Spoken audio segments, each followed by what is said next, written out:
అందరికీ నమస్కారం. నిద్ర లేవగానే ఆ దేవుడి రూపం చూస్తే మీకంతా మంచి జరుగుతుంది. మనం భారతీయులం.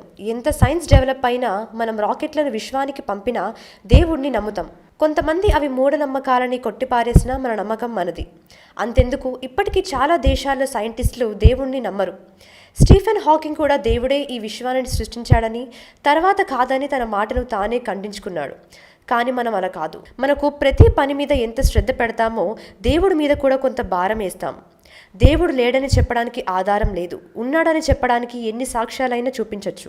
అది మన హిందూ ధర్మం గొప్పతనం. అందుకే ఇస్రో ఎప్పుడు ఉపగ్రహ ప్రయోగాలు చేసినా ముందు రోజు వెంకటేశ్వర స్వామి ఆశీస్సులు తీసుకోవడం మాత్రం చైర్మన్ సహా సైంటిస్టులు మర్చిపోరు. వేరే మతాల సైంటిస్టులు వారి దేవుళ్ళను మొక్కుతారు. ఇది మన నమ్మకం. ఇక దైనందిన జీవితాల్లో హిందువులకు ఒక్కొక్కరికి ఒక్కో దేవుడి మీద భక్తి, నమ్మకం ఉంటాయి.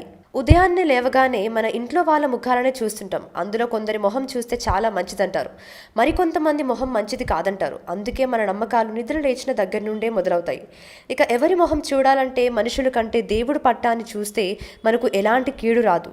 వచ్చినా అది మధ్యలోనే పోయి మనకు అంతా మంచి జరుగుతుంది. అందులో వెంకటేశ్వర స్వామి పటాన్ని కనుక చూస్తే ఎలాంటి కీడులు, దోషాలు దరిచేరవని కొంతమంది పండితులు అంటారు. వెంకటేశ్వర స్వామి మాత్రమే ఉన్న దేవుడు పట్టాలను మనకు దగ్గరలో ఉంచుకోవాలి. అంటే బెడ్రూమ్ కి బయట కానీ, లేవగానే ఇంకెవ్వరి మొహం చూడకుండా సరాసరి దేవుడి పటం దగ్గరికి వెళ్ళి చూస్తే చాలు. ఆ రోజు ఎంతో ఉత్సాహవంతంగా మొదలవుతుంది. ఇది ఎంతో పాజిటివ్ ఎనర్జీని కూడా ఇస్తుందని పండితులు చెబుతున్నారు. అది వెంకటేశ్వర స్వామి మహిమ.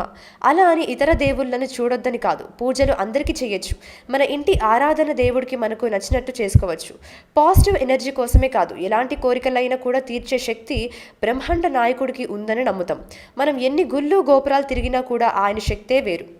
ఎన్నేళ్ళు ఎన్ని దేవతలకు మొక్కినా కూడా ఒక్కసారైనా కూడా తిరుపతి వెళ్ళి స్వామివారిని దర్శించుకుంటే వచ్చే శక్తే వేరు. మన కష్టాలు ఇక తీరినట్లే అని నమ్ముతాం. ఆయనకు ఇంకో శక్తి కూడా ఉందని చెబుతారు. కొన్నిసార్లు నిజమైన భక్తులను ఆయనే పిలిచిపించుకుంటారట. అనుకున్న కోరిక తీరితే వస్తామని చాలా మంది శ్రీనివాసుని మొక్కుతారు. ఆయన కోరిక తీర్చి మరి భక్తులను రప్పించుకుంటాడంట.